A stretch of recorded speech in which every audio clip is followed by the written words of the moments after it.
GitHub trigger, how we can trigger the webhook. Though it was not working in the last class, I saw what was the problem. So today we'll see again that webhook trigger and how it will be triggered automatically when we do any changes to the GitHub repositories. Okay, so let me share my screen and we quickly finish this one, and then we'll jump into some other topics so that we can cover it quickly. Just give me a second.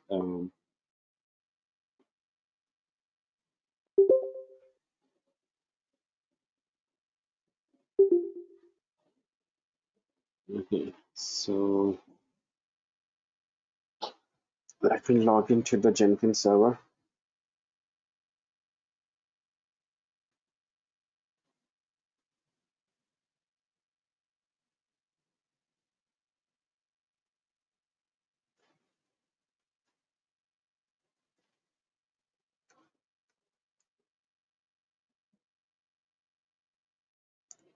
Today we'll see about the master slave architecture. Okay, master slave, how we can create and set up different servers and different nodes, and how we can execute the jobs in the different server based on the requirement. Also, we'll see how we can send notification. We'll create one SMTP server using that AWS services, and then we'll integrate that SMTP service in our Jenkins server. Then we'll see how the emails are getting triggered. Okay, those two topics basically we'll see, and apart from that, if we get time, then we'll move into some other topics as well. Okay, so let me quickly get the server done.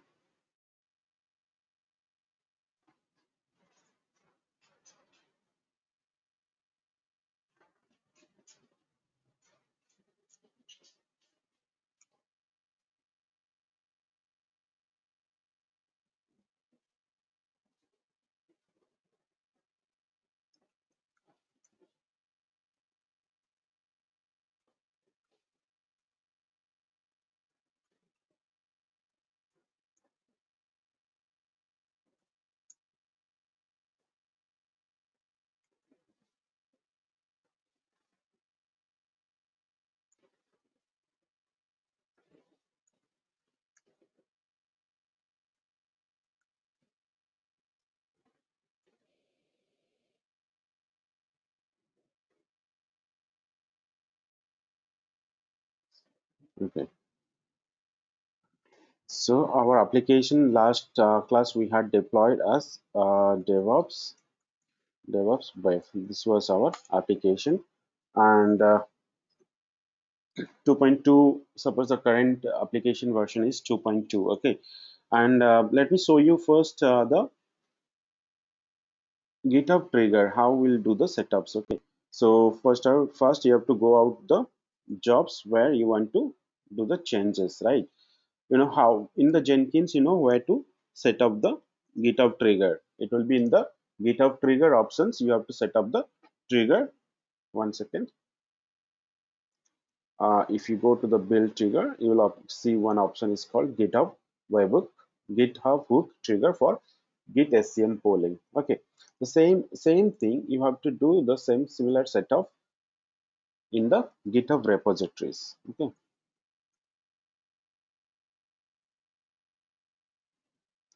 so you have to be keep in mind in which project you are executing. The project, which project you are executing, the same project you have to do the settings. Okay, go to the project. Suppose this DevOps web, and go to the settings web, and here you can see it is a tick mark like last delivery was successfully. Okay, if you see in our last video, okay, last video, you'll find, one second, you'll find I had missed out this API call, this method call I had missed it out. Okay, so this is actually the GitHub webhook. It is the API which needs to be added into the URL. So, and this URL is nothing but your Jenkins host name or the IP address. As my I have restarted my server, my Jenkins server is now changed. So the IP address I have to just get it back and change the IP address here. 135. Now it is will be changed to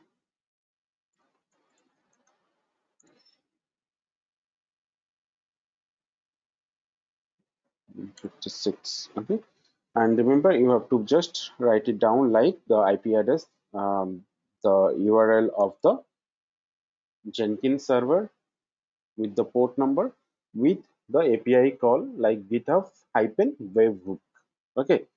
And here what I have done, That slash has to be removed now, Ranjit. yeah, At the slash, end, there is a slash. yeah, you have to put the slash also. At the end, Oh, okay. put the slash also. Okay. Just update this webhook and see what is happening. Okay. So once you update it, it will just send one message to there and see whether it is delivering successfully or not. Okay. Now what happens? It is updated. What we'll do? Let's do some changes to the project. Okay. What I'm going to do, and meanwhile, I'll show you the job. Mm, so the job last build was 11. Job last build was 11. Okay, so let's do, and there's 2.2 versions. Okay, I'm not going to do anything. It's just simply I'm going to change as a developer. I'm not now the work of DevOps engineer is done. So as I'm now going to update as a developer. Okay, so I have there is a requirement to change some code in project, my project files. Okay, so I'm going to change it something.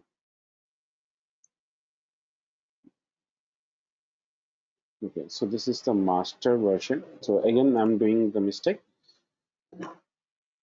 So you have to do in the 1.1 version and just edit it. Should be 2.4 suppose. Update it, commit the changes. Okay. Okay. As soon as you commit the changes, if you go to here and you'll see immediately one event is triggered. Immediately the event is triggered and the build number 12 is running.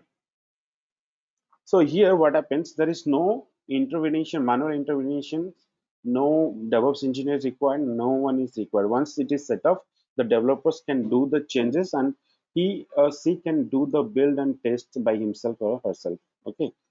So here we are saving the continuous development and continuous integrations working together. The developer will be doing the continuous development and the continuous integrations will be done automatically by the Jenkins. Okay, so it is failed. Let's see why it is failed.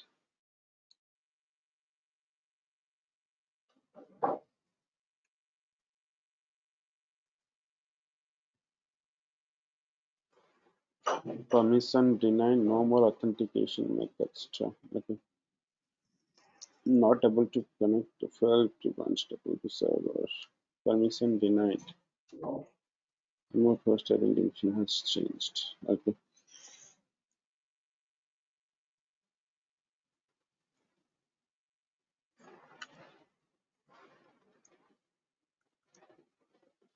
So what happens? The first thing actually we have to just accept the fingerprint. Okay, so that fingerprint was not accepted in the first one because every time you stop and recreate, not recreate, stop and start your machine, the IP address is getting changed, right? So one second.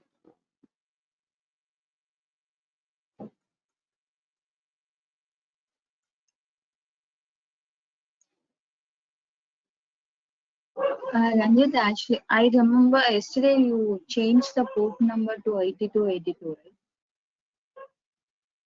right? 82. For you demonstrating that firewall thing.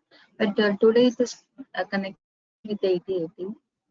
No, no, no. I connected 81, 81. I think I have connected. No, Something you changed. yeah, I'm using 81, 81 to connect. Okay, sure.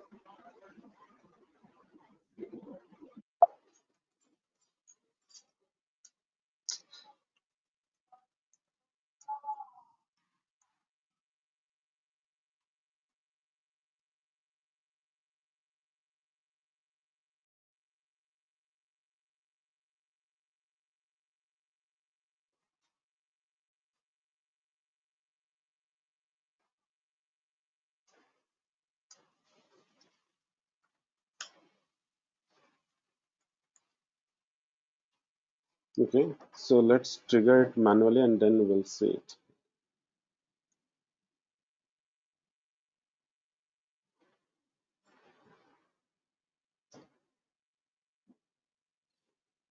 Okay, so that there is another problem. Can anybody tell? Okay, let's check the logs. Let's check the logs. Without checking the log, I did some changes, but that's another error actually. Can anybody tell by checking the logs? Uh, think you are a DevOps engineer and you are working on this project, okay? And the developer has modified something, and there is another changes which is required DevOps engineers intervention, and they have to call out the DevOps engineer to fix that issue. So this issue is related to DevOps engineer, okay? So just by seeing the error, by seeing this one, can anybody tell what is the problem?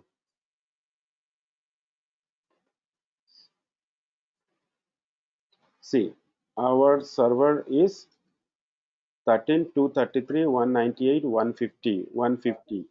Okay, Tomcat server. But the log says it's trying to connect 234. It's trying to connect 234 server, which is incorrect, right? We don't have this server exist. So where is this server? In our last class, we had this IP updated, right? So can anybody tell where I have to change this IP address? This is the slave node, right? No. Job parameters you passed on IP address. That's the one thing, okay. But permanently, where I can change?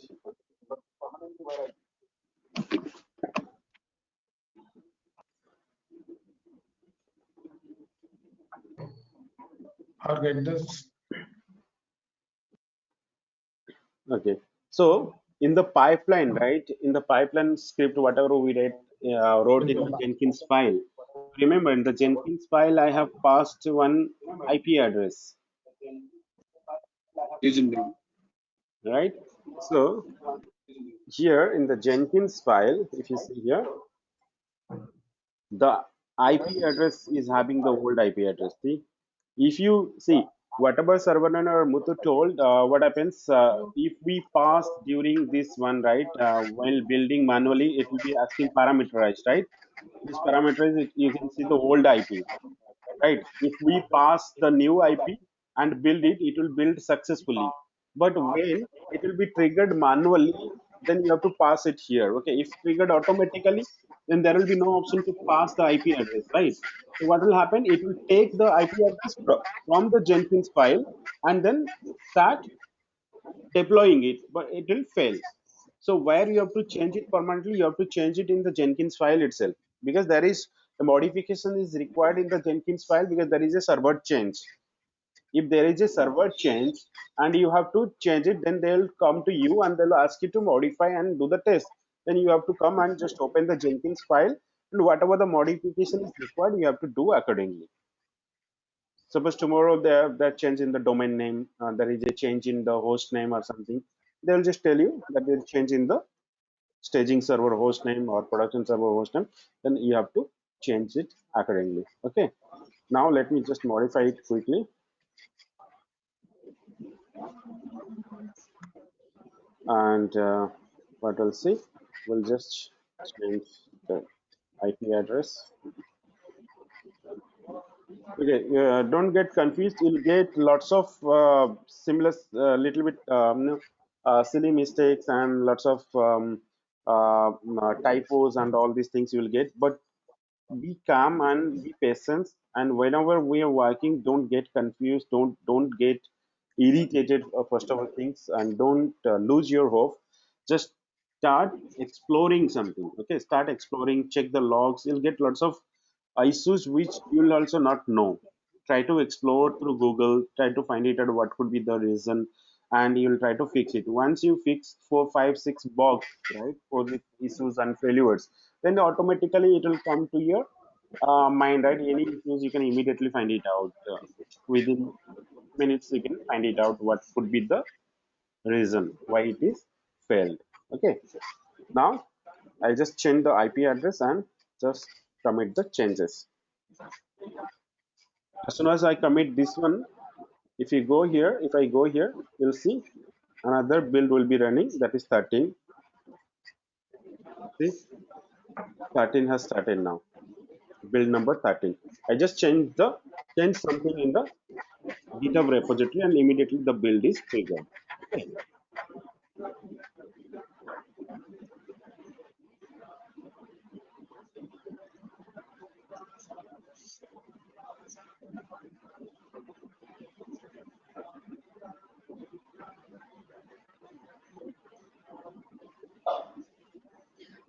Actually, now I'm having a doubt. If you're using Amazon EC2 instances or any GCP instances, it gets changed frequently, right? Whenever we stop and start the service. So every time we need to edit this or modify this Jenkins file. No. This is actually for a demo purpose and this is for development environment. Okay. Because I'm not going to, this is a free tier, right? I'm not paying anything. That's why I'm stopping the server and starting it whenever is required. And I have no domain name set up for this. I don't have any host name. But in your organization, you will have specific and static domain name, static host name, which will never change. Okay. And you never restart the server also. Even though you restart the server, you will have a static host name, static IP addresses. Okay. In Mm. Yeah. AWS cloud, we have elastic IP. That is the static IP. If you have that elastic IP in place, then you can also, right? You can also do the same thing. You don't have to change any IP, nothing. Only elastic IP setup means you will have only single IP. If you restart the server, the IP will not change. Okay. This is our for development, right? For development and demo purpose, because we are using the free tier. So I don't want the machine to run all 24 hours. Unnecessary, it will charge me, right? So that's why I'm stopping it. Yeah. Okay. So again, this is running, and let's see why it is running. Maybe the IP address is not changed successfully. Okay, still it is getting this 234. Still it is getting this 234. Okay, lost connection.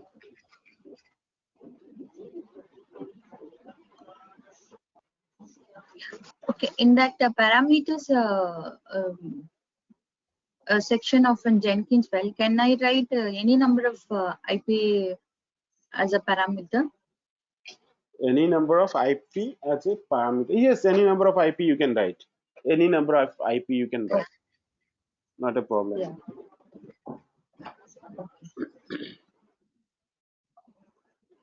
Okay, the build is success. Okay, so if I go here and refresh it, it will be updated to 2.4. Yeah, you can see it is updated to 2.4. Okay, so same thing. I know now how to set up these webhooks and how the webhook can be triggered automatically whenever there is a changes made to the project or repository by the developer guys. Okay, so here we are good and clear with the webhook concept and pipeline. So there are more to learn on the pipelines. So we'll just go through each and every pipelines and work on that. Okay, so step by step we'll do all these things. So now I'm just going to show you the master and slave architecture, which is very important to know. And this is a little advanced concept. And every companies they actually set up these servers and they will be working on multiple nodes, multiple machines, not only the single machine. So far, we are working on the single machines, that is the master machines only, right? The Jenkins server itself. The master machine where the Jenkins is installed, that is called the master machine or the master server. Okay, or you can say it as Jenkins server. Okay, now what I'm going to do, show you, let's little bit know about the master slave architecture and then we'll do the setups. Yeah, Ranjit, actually, before that, I have one more doubt. I'm just comparing a Jenkins file with a Docker file. In Docker file, we are writing which architecture we need, we are going to run the build or we can specify any softwares we need to install like Node.js or Java and all. We can specify in Docker file. So the same way, is it applicable on Jenkins file also, or it is only for uh, this kind of server configurations?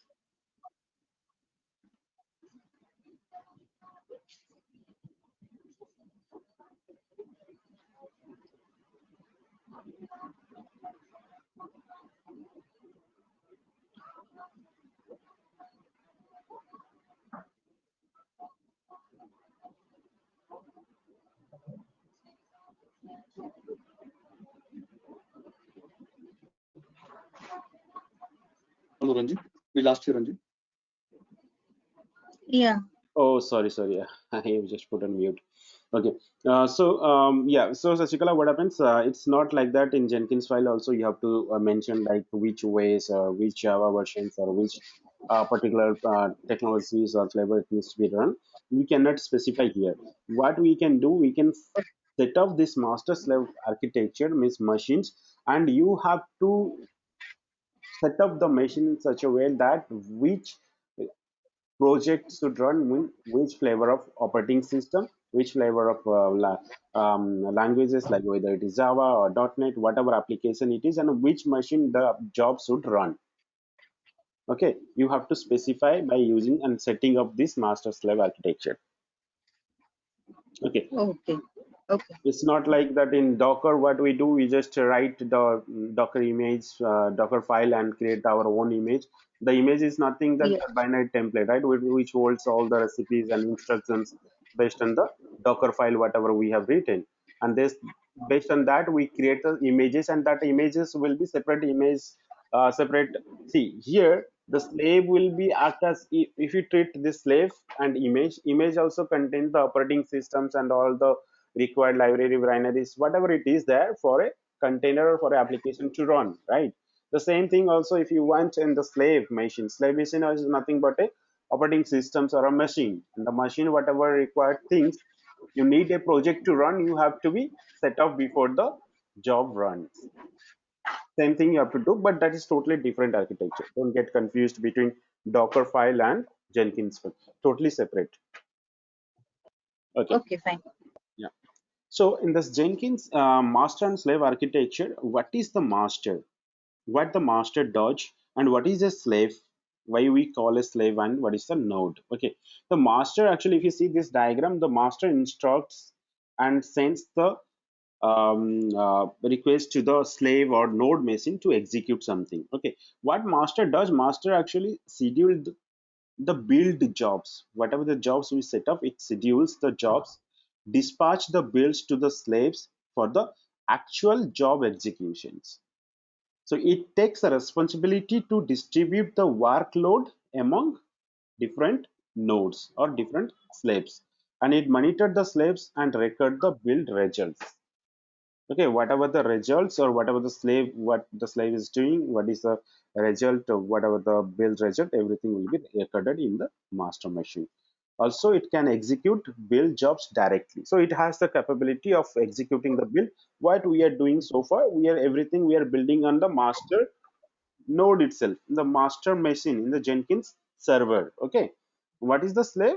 Slave is nothing, you can say slave, or you can say node. Okay, so execute build jobs dispatched by the master. So it will just execute the project or job which was instructed by the master. Node will do the same thing. Okay, if you see the Jenkins master, right, let me show you. There you'll find, since this is our master server, okay, Jenkins, where the Jenkins is installed, that is called your master, remember. And here you will see we have one master, okay, and it has only, one second, the build executor. Okay, there is something running. Okay, let me just close it. terminate it. Okay, so if you see here, the master, we have one master and it has only one executor. Master has one executor and it has one slave agent setup and which is offline. Okay, now let me show you how you can increase the executor, master executor. Okay, so if you go to the manage Jenkins. Okay, so before that, let me finish this concept and then we'll move on. Okay, so you know this master and slave, what the master does and what the slave does. Now, slave, or you can call it as slave or node. Slaves are computers that are set up to build projects for a master. Computers or machines, whatever you know. Jenkins runs a separate program called slave agent.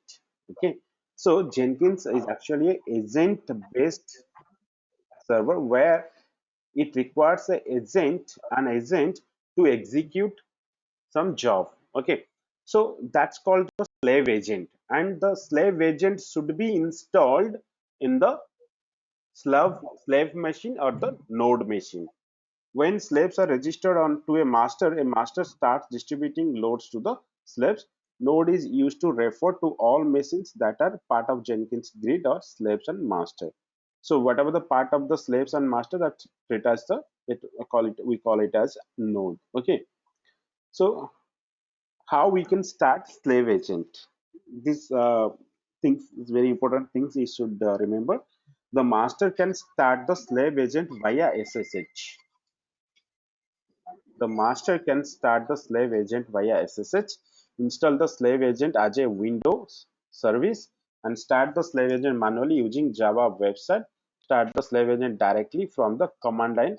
So these are the ways we can start the slave agent.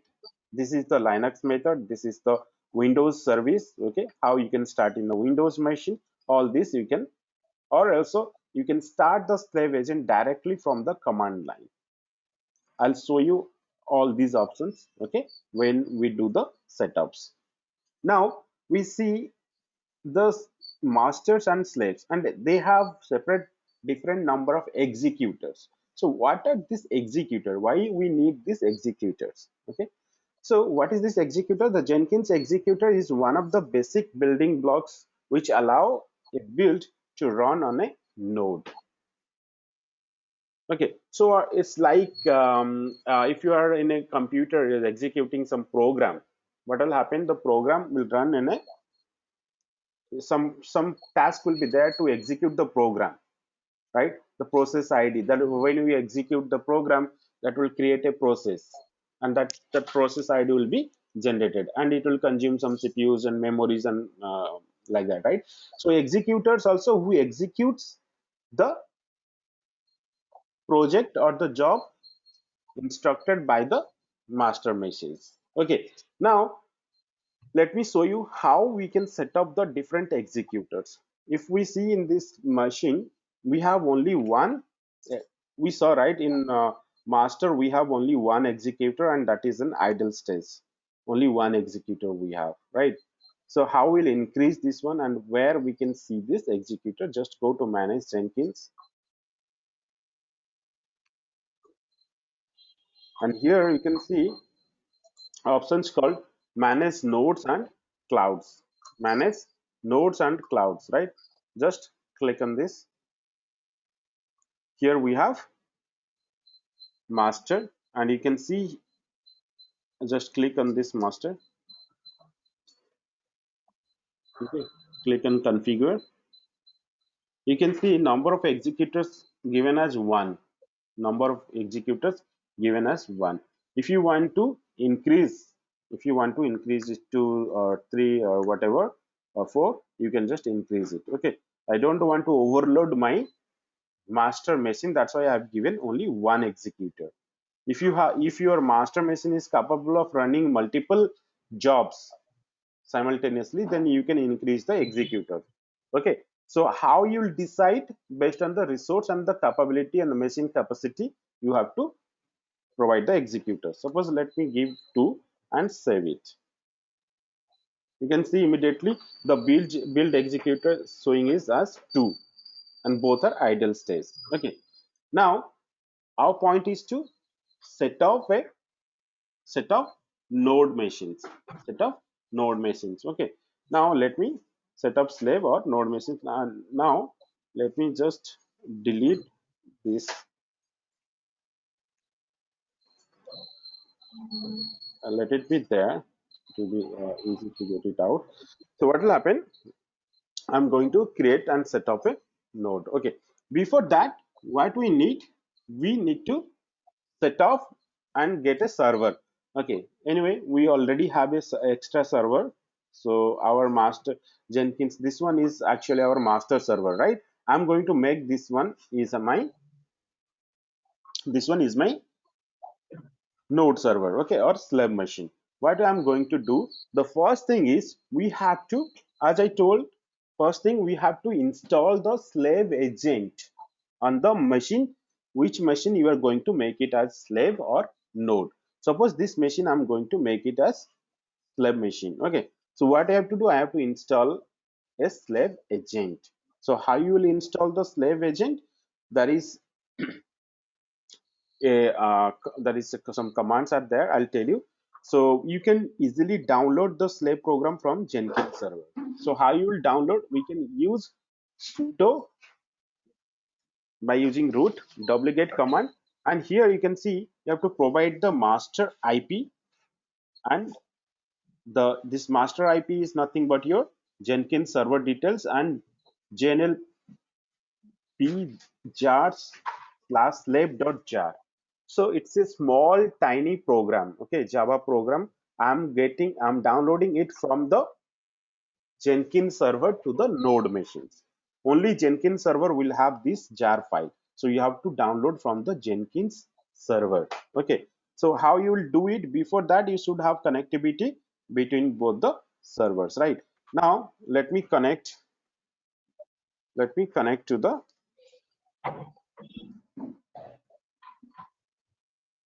first you have to connect to the slave machine, okay, where you want to install the jar in jar file, okay, slave.jar. Now I'm just connecting to the node CentOS.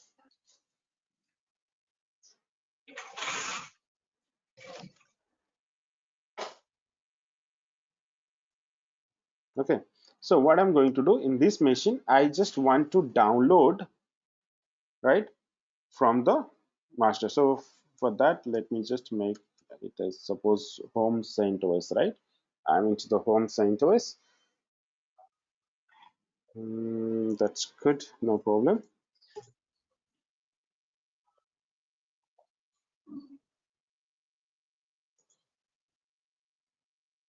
So just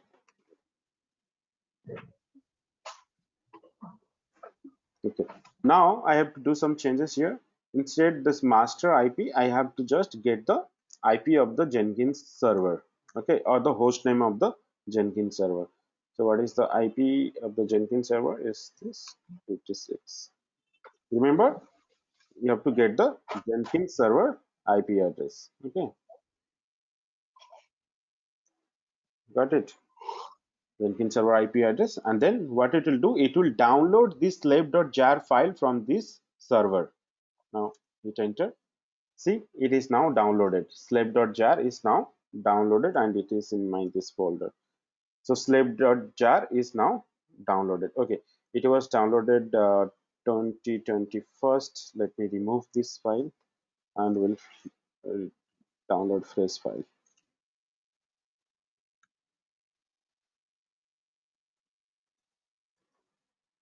Okay, now let me download the fresh one.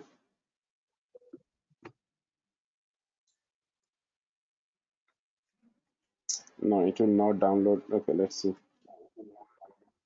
It will not. Okay, the same timestamp because we are just copying downloading from this one, and slave.jar was created on April 23 because that April 23 I had installed the Jenkins server was created. From there I'm getting this file, right? So slave.jar timestamp is April 23 and 2021. Fine.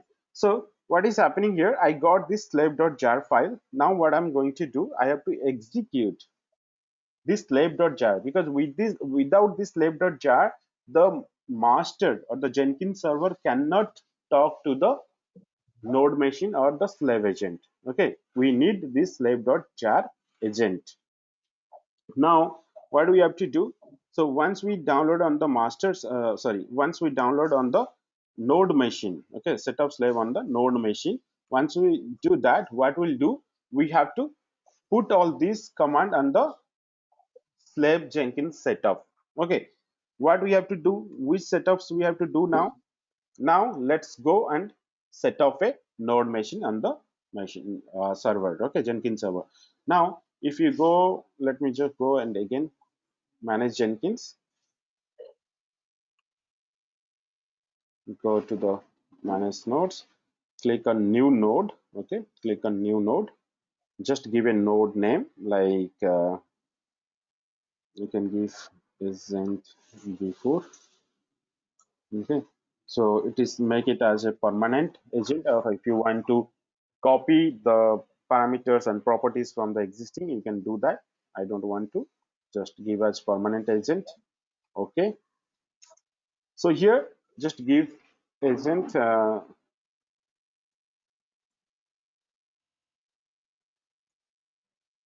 something, and executors, I want number of executors, suppose 2. Okay, now remote directory. Remote directory is mandatory. So remote directory where you have put the slave agent.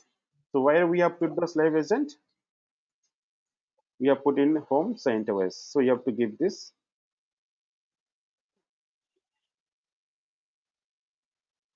Okay, now I'll talk about these labels later. Okay, later after this setup. And what you have to do, you have to just do this usage.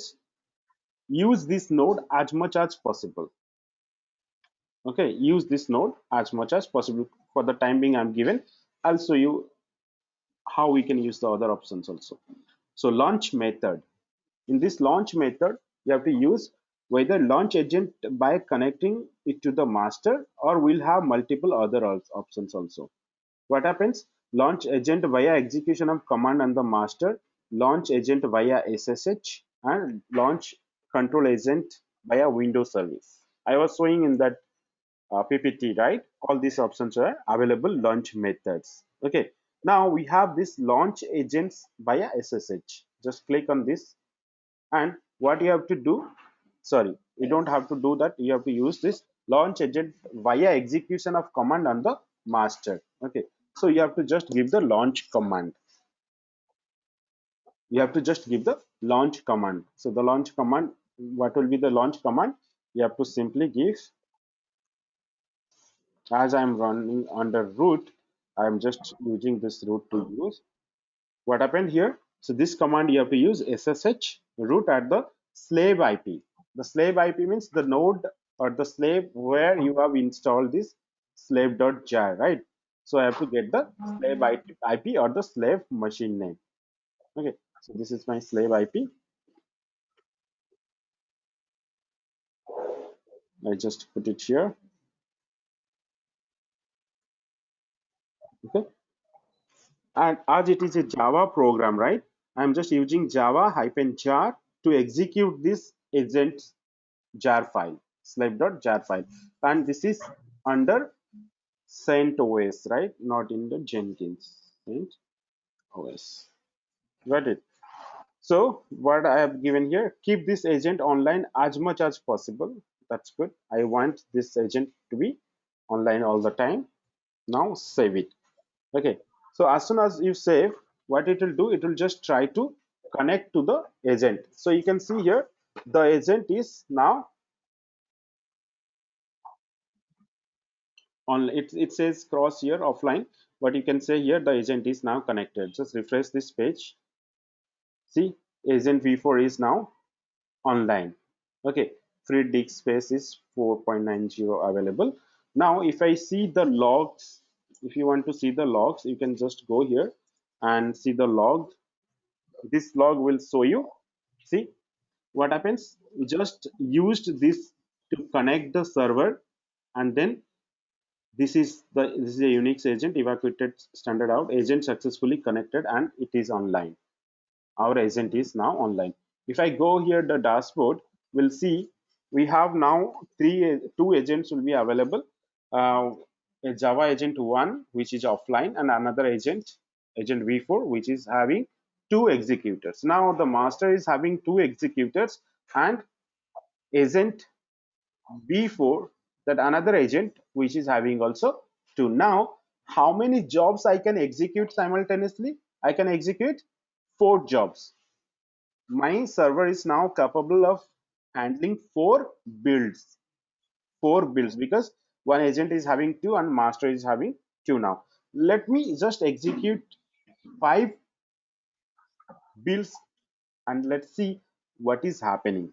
Or just first let's do first 3 builds and let's see how the jobs are getting distributed. Okay, so for that I have created few sleep jobs simply to sleep, to demonstrate how the jobs are getting distributed by the master. Okay, so what I'm going to do, I'm just building the jobs. I triggered 1 2 3, so 3 jobs I triggered. 3 jobs I triggered. If you can see here, sleep 1 is being taken by the master, sleep 3 is sent to the agent v4. Okay, I think another job did not click. I think that's why. If I click now, what will happen? Let's see. Okay, that will be complete. I think I had given only 30 seconds. Okay, so I clicked another job, sleep 5. See, the master did not take that one. It find that agent is free, so it automatically send that load to the agent. So here what happens, let me execute 5 jobs and see what is happening. Okay, let me execute 5 jobs together and let's see what is happening. Okay, suppose 1 2 3 4 5. So I triggered 5 jobs. Let's see. See what is happening here. I have 1 2 jobs are running. Okay, however 3 jobs are running, however 2 are in the queue. 2 are in the queue. I think this executor master is not taking it off. Maybe I added later, right? It's not active now, so it is not taking. So now its master is having 1 and this agent is having 2. So when we executed 5, see this is in under queue, build queue. There will be a question come like if there are multiple jobs being built and there are no agents available, what will happen? You can say those jobs will be under build queues, that will be waiting for the queue. Waiting will be, they will be waiting in the queue. So once the build is successfully done by the agent, then it will be sent to build. Okay, now if I refresh this page and check, it is still under queue.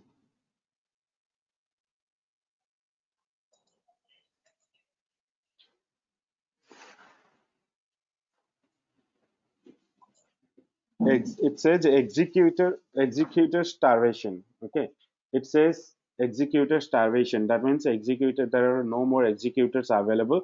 That's why it is in the queue states. Okay,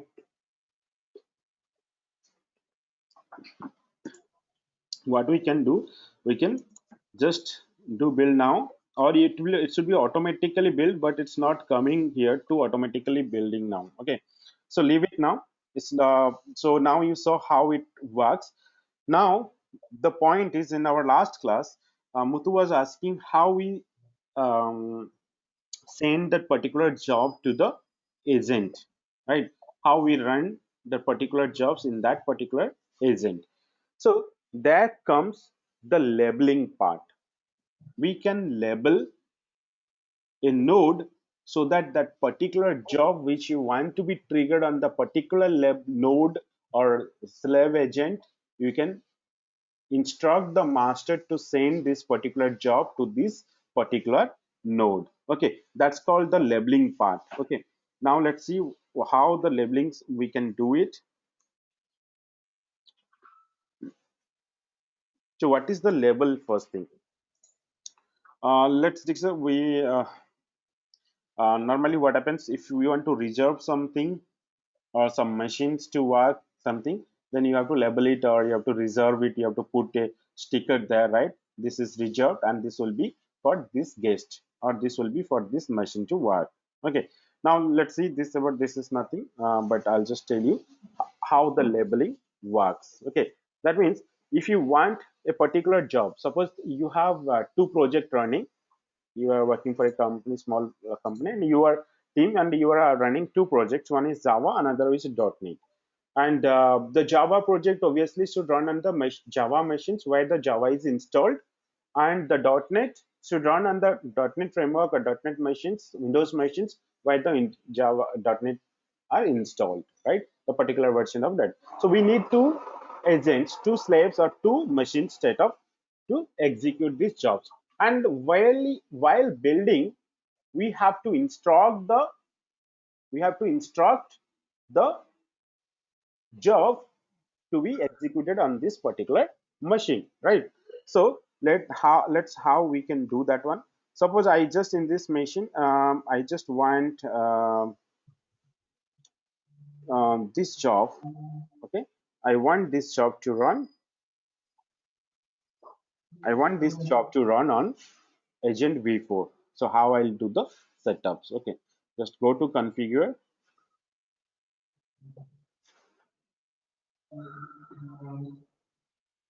Okay, go to configure.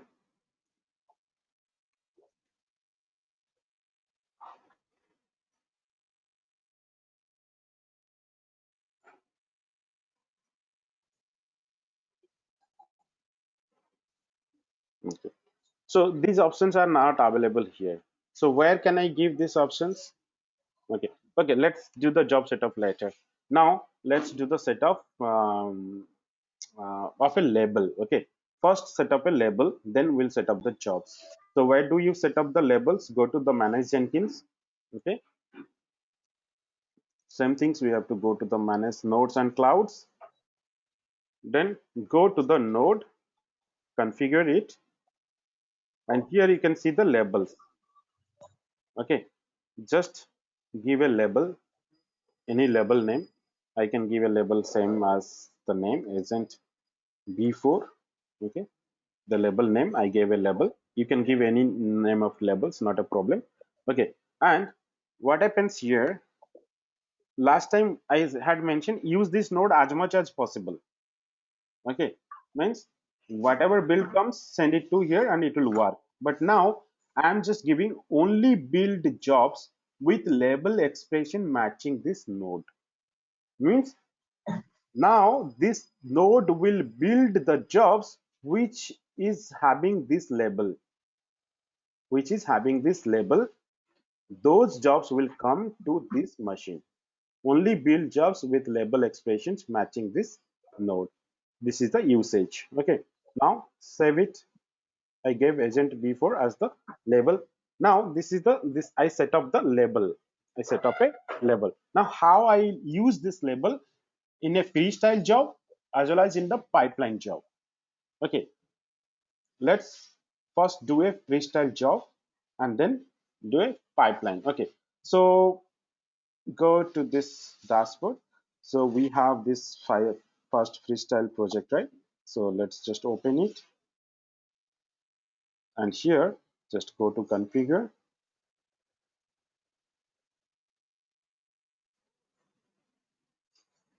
Okay, so source code management, build environment.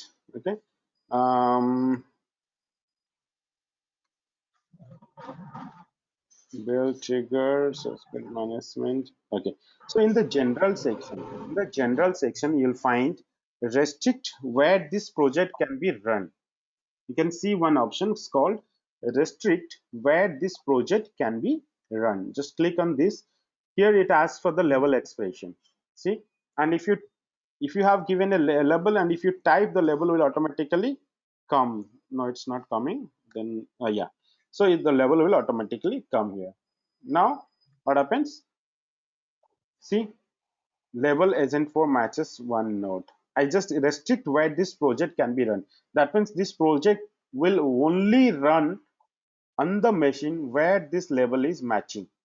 In which machine the label is matching. Okay. Now save it. Okay. Let's build this one. Let's build this one and check what is happening. Build, and if I go here dashboard, you can see here it will be running. See, it is directly coming to agent 4. It is getting executed on this machine. It is getting executed on this machine, right? Now let's, this is the freestyle setup, right? You said now how you'll set up in the pipeline. Last class also I had shown you about the agent. Okay, now let me edit the where you have to do the changes. You have to do the changes in the Jenkins file, right?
Sorry. Do you have any questions for master and slave,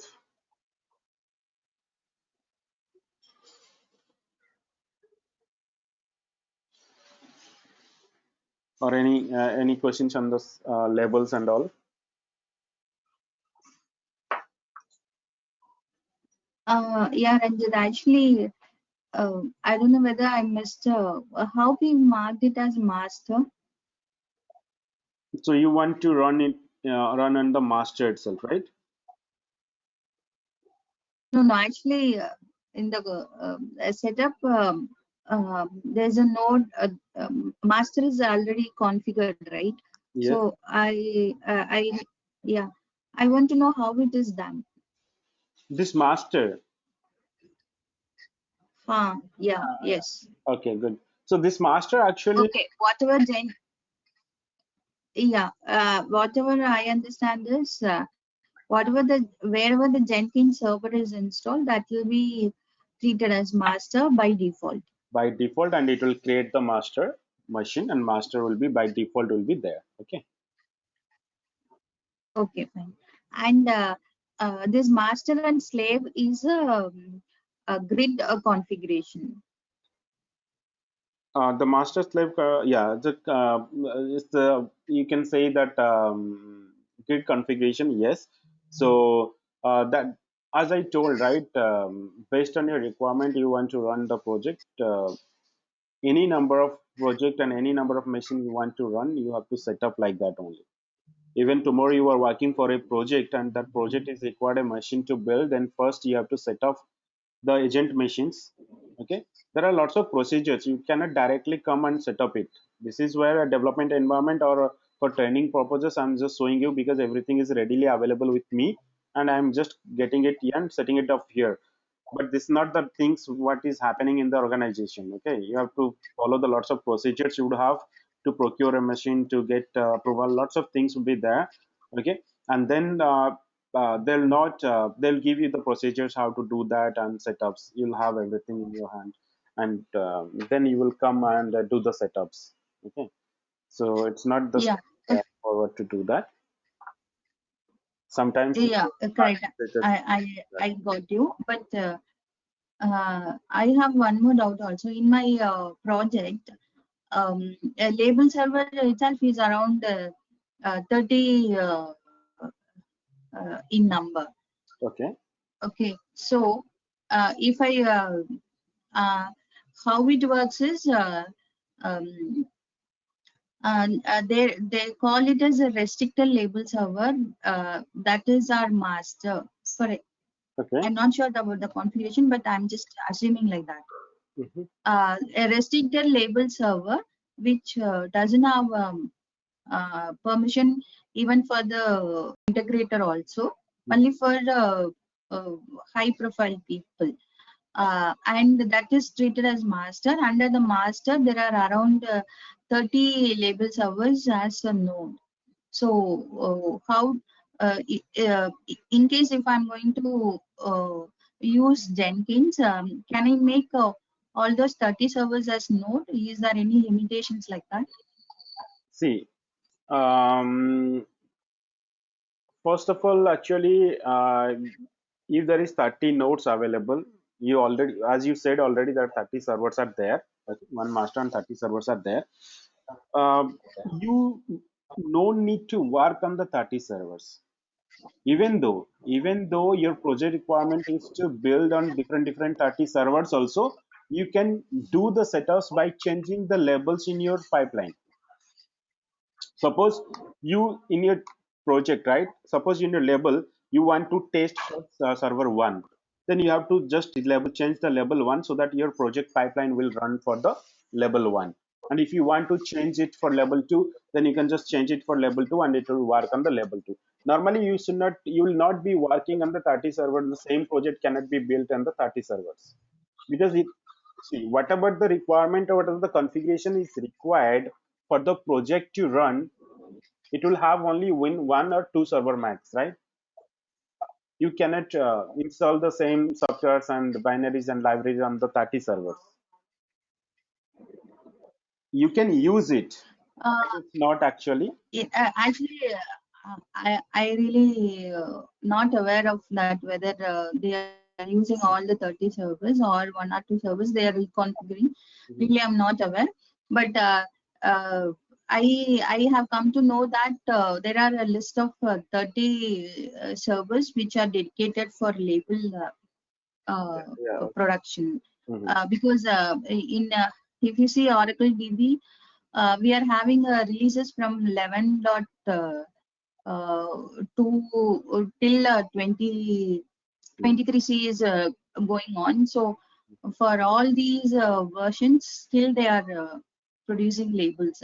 Yeah. So that's why whether all the 30 are used or they are reusing some of the label servers, really I don't know. But I want to know, is there any maximum number of nodes can be configured in Jenkins? Like 30 or 4 or 6 like that. Yeah. That is actually, see, um, based on the resources and the system capable, right? Suppose your master is having only 2 CPU and it is having suppose only 4 GB RAM. I'm just talking of very minimal, which is even now laptops are coming 16 GB of RAM, right? I'm just giving very minimal example here. Suppose your master where you have installed Jenkins is having 4 GB RAM and 2 core CPU, right? So in that case, if you add 40 servers in that master, what will happen? And if you start building 40 jobs, what will your master itself will get exhausted, because it will not have that resources available to distribute the job. For distributing the task, it takes some process, right? It creates a process, and that process consumes some CPU. The process consumes some memory, right? It will be exhausted based on your master resource capability. Yes, you can set up as many as nodes you want, but based on your master capability. Okay, you can Okay. set up Yeah. as many as nodes you want, but based on your master capability and resource availability. Okay. Okay. Yeah. So, and while you are executing the job, and the job should be transferred or triggered only on one machine, not on the 30 machine. If you want to run on the 30 machines, you can do it, but it will be run on only one machines in one Jenkins file setup. Now, you saw this master and slave architecture, and we saw the Jenkins file, and we saw the single pipelines. Now, let's talk about this little advanced, which one is the multi-branch pipeline. How we'll run the multi-branch pipeline, how we'll do the setups. And most of the organizations, they do setup for multi, when they do create the jobs, they create for multi-branch pipeline. Okay, after this multi-branch pipeline, I'll show you the email notification setup. Okay, then we'll move into the side library, then we'll move into the Docker integration, we'll move into the Ansible integration, we'll move to AWS cloud, the S3 integrations. Okay, then we'll finish up this Jenkins. So it will take another maybe one or two classes. Okay, another two classes maybe it will take. Okay, now let me just create the um, multi-branch pipeline. How we'll set up this multi-branch pipeline? Just go here, and what is the usage and what is the benefit, I'll tell you. And most of the companies I am working. Okay, so most of the companies actually they're doing that, and I'm in our project we are working on this multi-branch most of the time. Whatever how the number of projects I worked on multi-branch pipelines only. Okay, so single pipeline you can create it. We also do create single pipeline job, but multi-branch pipeline mostly we do create. Okay, now how we'll create it? Let me create a new simple job here, and I can say multi-branch.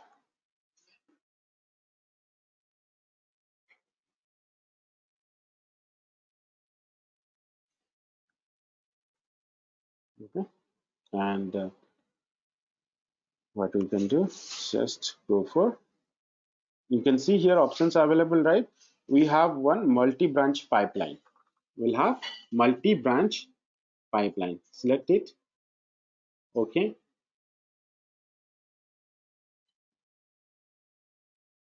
now the same thing, give a name to that, and description, just give a name. I can just give multi-branch project.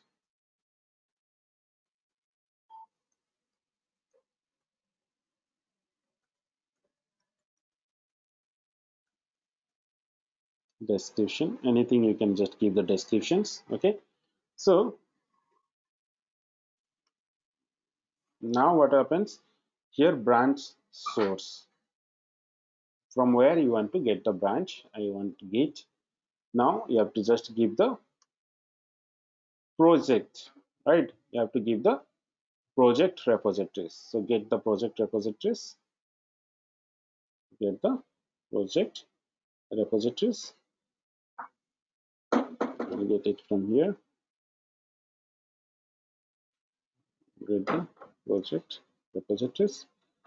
Okay, now here the main option is behavior. This how you want your branches or your repositories being discovered. Okay, the behavior. So you can discover the branches. What you can say, okay, filter by name wildcards, or filter by name regular expressions. You can just check it as filter by name wildcards. Okay, and what happened, I just filter by name. I just gave it a star. Everything, okay, the branches, whatever is available on the on the repositories, it will just display over here. Okay, I just gave it a star. I'll show you. I'll just show you how different ways we can do the filter. Okay, and then here property strategy. All branches get the same property. That's okay. Leave it. Okay, and build configurations, obviously it will be built by the Jenkins file, as it is a pipeline job, right? It should be built by the Jenkins file.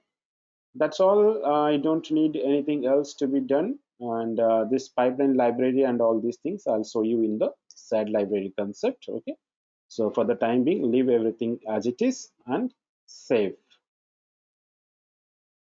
As soon as you save this, what it will do, it will scan the repositories. It says scan multi-branch pipeline log. It says logs, right? What it does, it's just scanning the multi-branch pipeline. So what it is doing actually, while scanning, it is checking how many branches available. See, it finds Jenkins file on 1.1, finds Jenkins file v4, and finds Jenkins file 1.1 feature, all the branches it finds, and it will display over here. Okay, now it is still running and started. If I go to this multi-branch project, right, this job,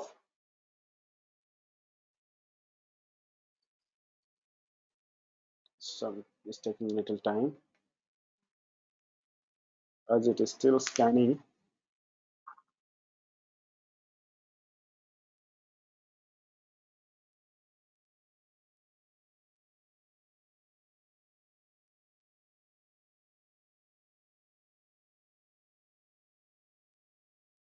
Oops,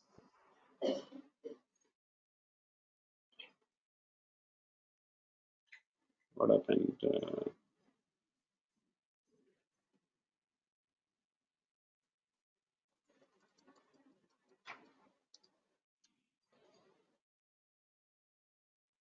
Hey guys, you there?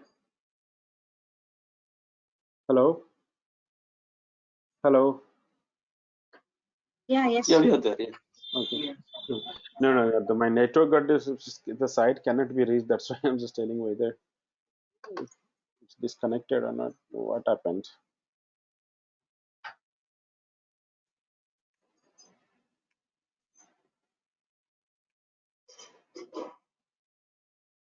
I think that instance got stopped. Huh? Let me check. The instance is running.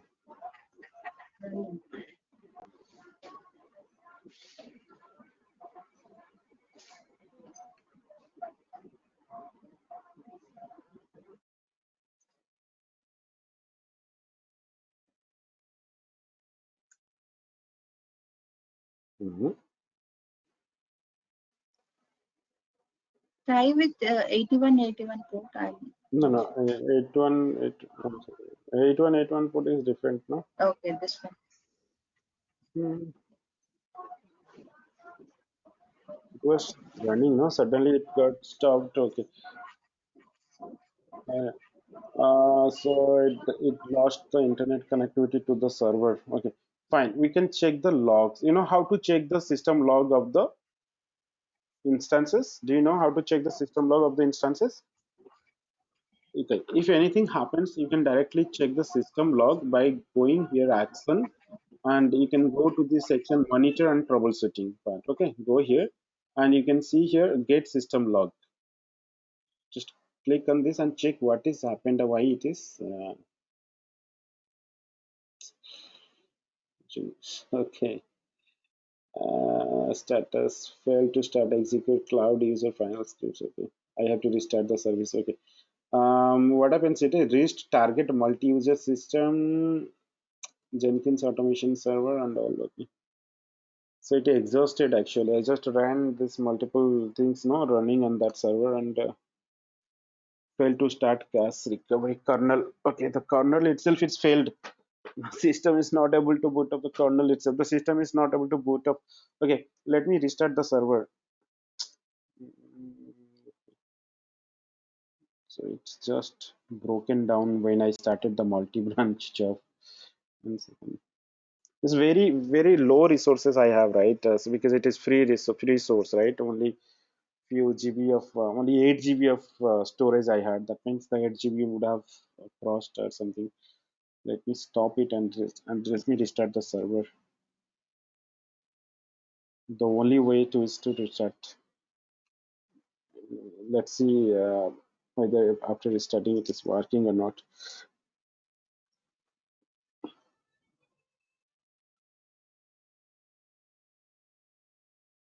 This is the way you can check the system log. Okay, if in case any issues you find the server is not responding properly or something is happening, you can go to the system log and you can see complete details, what has happened to your machine, what has happened to your EC2 instance. Okay, so let me restart it.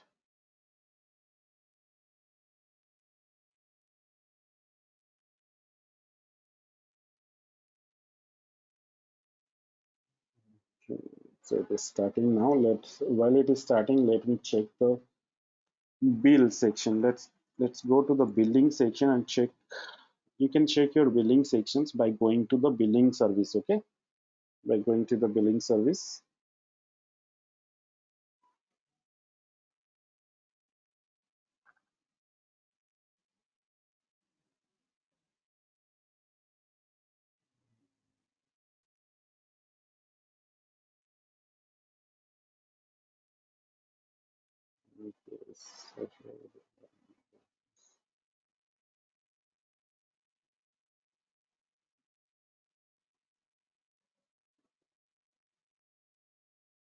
Payment overdue.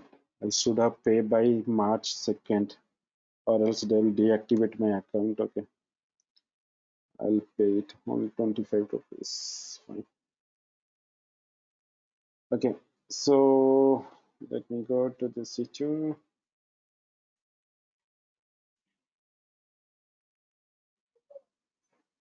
They will be keep reminding on your email ID. Okay, most of the time we don't check our email IDs. So if you don't pay, they'll just block everything. You cannot able to log in. Even though you log in, you cannot able to use any services until unless you pay it. Okay, maybe it's already 1 month. Maybe tomorrow they will just block. Today or tomorrow they'll block this account. Better I'll pay it by today itself. Okay, so I got my new IP. Got it. So let's do. I restarted the service. 8080. Okay, now it's running.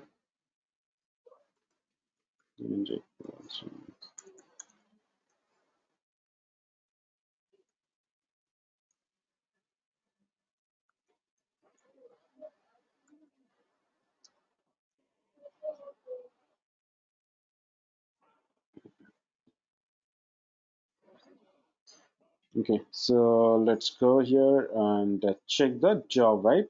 So we had this multi-branch pipeline search. We can search the job here. Okay, if there are multiple jobs, hundreds of jobs will be running, right? Hundreds plus jobs will be running in your organization. If you want to search it, you can just search here.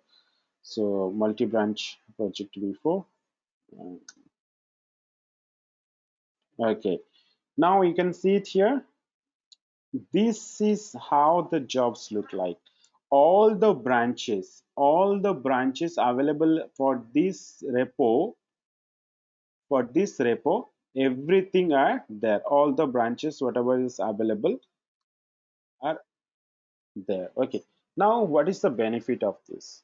What will happen when you will be working, you and your team will be working, right, in the project, and you have created suppose Sachikala has created one branch and I have created one branch and Sarvanan has created one branch. We three are working the same team, but a different no, same team and same project, and writing different modules to test it. I've created I have created one branch, and Sachikala had created one, Sarvanan has created. Then what do you have to do? You have to simply just get it and see whatever the branches now you want to build it. Suppose you have two branches are there, three branches are there. You can work on your branch particularly. You don't have to use or run on any other branches. You can see here two branches are running. why these two branches are running. Let me just stop this. Okay, it is in multi-branch. Everything is it will be broken by because the pipeline whatever was written will be is very old, so it will not work perfectly. So let me just terminate all this whatever things are running. Fine. Now you can see here all these branches available. Suppose I want to build this branch alone. What I have to do? I can just trigger this one, just trigger this, and that this branch will run. Okay. If I want to build this, I have to just trigger this branch alone. Trigger it, and okay. So it's asking. Obviously, it will be asked for the as it is parameterized. It will be asking for the parameterized 150. That's fine. And because I'm working on this branch, so I have to build this one alone. Now it is running. It will fail. Last time it also has failed. Now it also will fail, right?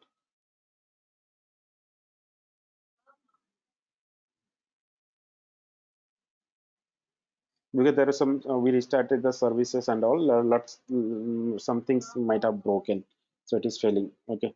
So why it is failed? Let me check the log.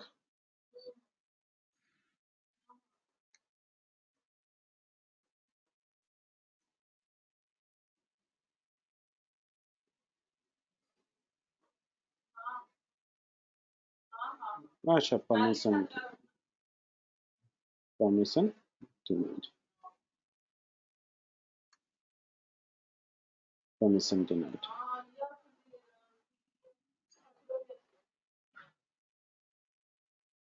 Okay. So now, okay, fine. There is some connection issues, and we need to fix it, and then it will work. Now you understood how to set up this multi-branch pipeline, right? Guys, that's all for today. Maybe we'll continue this email things maybe in the next class. I don't want to put everything in one plate. So if you have any doubt or any questions, we can discuss now, or else maybe we can Yeah. will Saturday and we'll go with. Ranjit, can you please explain once again this configuration of the multi-branch pipeline? Yeah, sure. Can you walk through that? Yeah, sure, definitely. I'll do that now.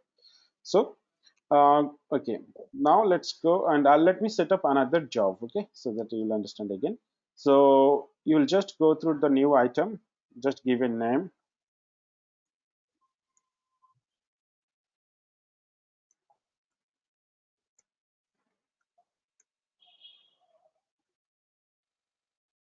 Select the job like multi-branch pipeline, okay.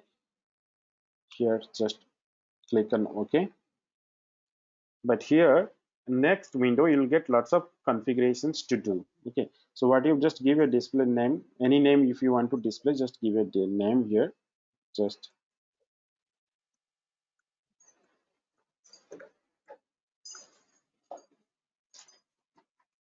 description based on that. And here, build configurations always will be by Jenkins. But before this build configurations, we need to that branch sources like the source code management. What source code management do you want? That is your branch sources, right? Now I'm just adding Git because I'm using the Git. Here, the repositories you have to provide, get the repositories. Suppose let me get okay, the same repositories or else okay, let's get the same repositories here.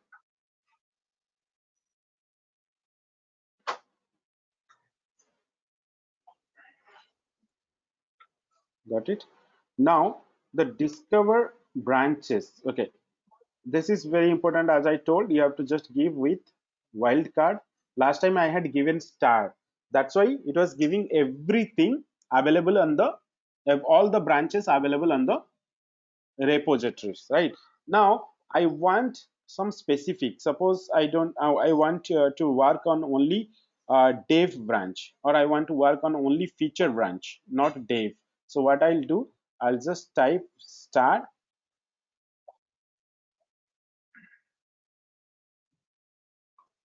Okay, I can write feature